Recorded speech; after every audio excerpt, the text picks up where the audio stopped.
Хүмүүсийн өмнөөс шийдээд технологи сонгож авдаг хин угаарт хорцсон тухайн тохиолдол болгон дээр үгүй наад чи яндан зорхоо байсан. Эсвэл наад нөхөр чи арх утсан.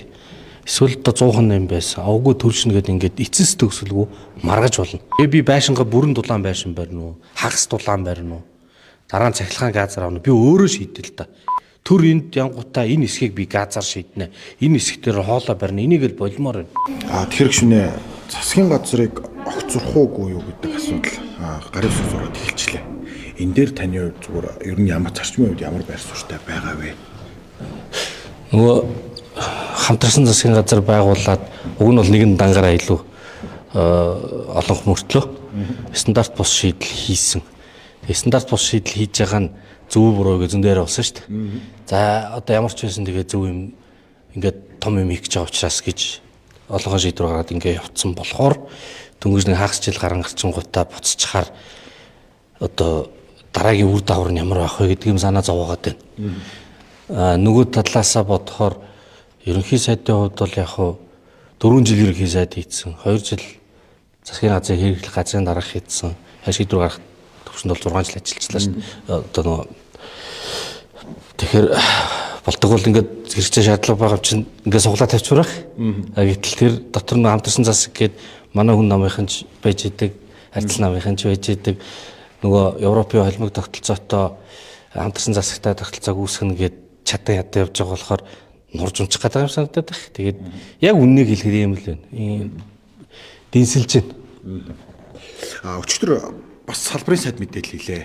Таны хувьд яг одоо цахим хөгжлийн нууц цахим бодлогын байнгын орооны даргын хувьд мэрэгжлийн одоо байнгын орооны даргын хувьд энэ дээр ямар байр суурьтай байгаа вэ? Салбарын сайд бол одоо худал мэдээллийн одоо нэгтлэх төв байгуулна гэж тусдаа нэгж байгуулах болж байгаа шиг байна. Тэгэхээр цаашдаа магадгүй төр аливаа мэдээллийг үнэн худал хэсгийг тогтоодог болох нөхөртэй байх шиг байна. Энэ дээр таны хувьд ямар байр суурьтай? За би байнгын орооны байр суурийг илэрхийлэхгүй одоо бид нар гишүүдтэйгээ ярьж иж идэх хэвээр. Тэг гинтийн мэдээлэл учраас хувийнхаа мэдрэмжийг л дандаа хуваалцъя. За дээр үед нөгөө нэг сонин дээр бичсэн юм наадах чи үнэн гэдэг байсан шүү дээ. Манайсаа жоохон багт сонин дээр бичсэн юм л үнэн гэдэг. Тэрнтэй адилхан үнний шалгуурыг засаг дөр ерөн тогтоож болохгүй. Үнний яам гэдэг нөгөө ном зохиол төр гэдэг шүү дээ. Тийм бол байх нь дими. Олон нийтийн байгууллага янз бүрийн сайн дурын факт чекүүд бол байдаг шүү дээ. Аюулгүй цахим орчинд гэмт хэрэг үйлдэж байгаа хүний эрхийг хамгаалах те ялангуяа хүүхдүүдийг хамгаалах энэ бол тусдаа зүйл. Энэ бол мэдээлэл үнэн байна уу худлаа байна уу гэдгээс илүү өөрөө гэмт хэргийн эсрэг тэмцэх зохицуулалт. Тэгэхээр үннийг зөвийг аль мэдээлэл зөв үнэн байна шинжлэх ухааны төвшөндөөр батлана гэдэг бол тэр өөр дөр функц авах нь бол одоо сонсоход бол надад утгагүй сонсогч байна. Бас нэг сүүлийн үед бас олон нийтийн бохимдуулаад байгаа нэг асуудал байгаа. Та бол мэдж байгаа нэг айлын 6 хүүхэд одоо харамсалтайгаар 6 хүн харамсалтайгаар одоо угаачсан асууж. Тэр бас 4 хүн угаарчлаа гэж сошиал дээр бодлоо шүү дээ. Гэх мэтчлэн одоо яг ингээд эндээс мэдээж утааны сонсгол явлаа. За ингээд угаарсан хүн бол одоо 900 даваад явчлаа. Албан мэдээллээр. Албан бусаар бол янз янзын тоо гэд яригадаад байгаа. Энэ дээр одоо яг одоо өмнөч би танаас асууж байсан. Яг туйлын шийдэл юу юм бэ? Одоо яг энэ хүмүүс угаартахгүй байх шийдэл нь юу юм бэ? 100 тараана гэж тэгжсэн. Энэ юу нь хэр зүг. За 100-аа тараахаа болж явах шиг байна. Яг шийдэл нь юу юм бэ? Угаартахгүй байх тал дээр. Угаарт хорцсон тухайн тохиолдол болгон дээр үгүй наад чи яндан зорхоо байсан. Эсвэл наад нөхөр чи арх утсан. Эсвэл одоо 100% байсан. Авгүй төршнө гэд ингээд эцэс төгсөлгүй маргаж болно. Гэхдээ статистик харах хэрэгтэй. Тэгэхээр урд нь ялгаагүй хүмүүс уудаг л байсан, урд нь муу зуух байсан. Тэгсэн ч гэсэндээ статистикээр угаарталт ногцсон мөсцсөн болвол бид нар төршөнд байна гэж дүгнэх хэрэгтэй байхгүй. Тэгэхээр энэ дүгнэлтийг бол хийж болж байгаа. Би энэ дээр итгэл үнэмшилтэй байх. Энийг хүлээн зөвшөөрөх улс төрийн эр зориг байхгүйгээс болоод хоошлуулад одоо олон жил явчихлаа. Эхлээд нэг алхам гайгүй сайжруулчаад ийм сөрөг нөлөө байна гэдгийг харангуйтаа үр дагавар дээр нь анализаар шийдвэр гаргах шүү дээ. Тэр байхгүй явснаас бол бид нар хүмүүс алдаад байна. Тэгэхээр одоо шууд нэгдүгээрт 20-30% үнслэгтэй шатаж өгдөггүй нийтлэнгээ дунд зэргийн бүтээгдэхүүн байхгүй нийтлэн гэдэг чинь англиар сайн нэгдүгээр зэргийн угаацсан 10% үнслэгтэй гялгар хар гой нүүрсээр шахамлаа хий Тэгэх юм бол утаа буураж ялахгүйс ядаж хүн хордох нь багасна. Хоёрдугаарт нь тэр хөх нүүрс гинүү, кокс гинүү олон их найд төгрөгөөр дахиад том төсөл хийх гэдэг оронд нийтийн мөнгийг зарах гэж бол эрсдэлгүй зүйл буюу цахилгаан станц руу нэгт. Хоёрт нь орон сууцчлалт болоод хашаанда дулаан сууц барихад хөнгөлөлтөө ипотекийн зээл олгоо. Нийтийн дид үтсэд цаад болохгүй л бол гэр хороолол бол төр зүүрэн биш байнгын сурчлын бус мөн. Зарим хэсэг нь яг дахин төлөвлөлт орж байна.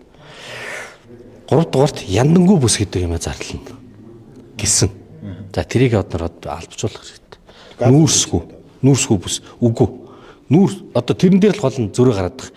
Бид нар төр ингээд хүмүүсийн өмнөөс шийдээд технологи сонгож авдаг хин төрийнхэн бодлого боловсруулах ёстой болохоос биш тэнд технологи сонгодог алтан байгууллага биш. Эсвэл төслийн менежерүүд биш. Тийм болохоор тэр бүсээ сонгох. За энд нүүрс төлөхгүй гэдэг бодлого гаргачих. Тэгэхээр хүмүүст хугацаа өгөх хэрэгтэй. 2 жилийн хугацаа, 3 жилийн хугацаа. Та тэдэн оноос хойш энд нүүрс оруулахгүй учраас нэг бол дулаахан байшин барь, огт халаалт хэрэглэдэггүй пассив байшин, эсвэл бол жоохон халаалт гэдэг хэмнэлттэй байшин. Тэгээд та цахилгаан, газан халаалт алиг нь авах өөрөө шийд энэ бүтээгдэхүүнүүдийг ийм их хөөсвөрээр хөнгөлөлтөө зээлээр санал болгож байна. Нөгөө хүн тэрийг авахар ашигтай. Тэр хүн өөрөө сонгоно. Газ юм уу? Цахилгаан юм уу? Эсвэл ерөөсөө ямар ч халаалт хэрэглэхгүй гадар дулаан байшин барих юм уу? Ийм байдлаар л бид нар явах шүү дээ. Тэгэхээр одоо яг энэ дээр газ гэдэг юм яригдж байгаа хийн түлшийг ашиглах. Эдийн засгийн хувьд ер нь хэр зүйтэй байх бол цаашдаа мэдээж одоо нөгөө шахмал түлшин дээр өгдөг байсан татаасаа газ дээр өгч таарах байх. Та илүү мэдээлэлтэй байгаа болов уу? Одоо хоногтод мэдээд нилээд өндөр үнэтэй байгаа шүү дээ. Энэ их найдаар тоолдог татаасууд энэ их мөнгнүүдээ нэгдүгээр дулааны цахилгаан станц барихад, хоёрдугаарт дулаан байшин барихад нь бол газ, цахилгаан, халаагуур, элдв янзын технологи, нарны панел мөнгө өгмөөргүй байна. Тэгэд яндангуй байшинд, яндангуй бүсэд би байшин бариад галгүй гоё цахилгаанч авахгүйгээр өөрөө одоо тэр нарныхаа гэрлээ гаргаад амьдрах хүсэлтэй байж болно. Тэгэхээр надад тэрийг бүтээхэд болж юу хэрэгтэй? Мөнгө хэрэгтэй. Тэрийг нь маш бага хүүтэй бодлогын санхүүжилтийг л үг. Тэгээ би байшингаа бүрэн дулаан байшин барина уу? Хагас дулаан барина уу? Дараа нь цахилгаан газар авна. Би өөрөө шийдэл та. Төр энд янгутаа энэ хэсгийг би газар шийднэ. Энэ хэсэг дээр хоолой барина. Энийг л болмоор байна. Тэгээд дараа нь дахиад нэг өөр асуудал гарна. Дахиад бөө мөнгө. Ерөөсөө нийтийн мөнгийг ямар ч эрсдэлгүй зүйдэл зарцуулах. Эрсдэлгүй хүнд хамгийн хэрэгтэй юм бол орон байр. Дараа нь цахилгаан дулааны их усвэр.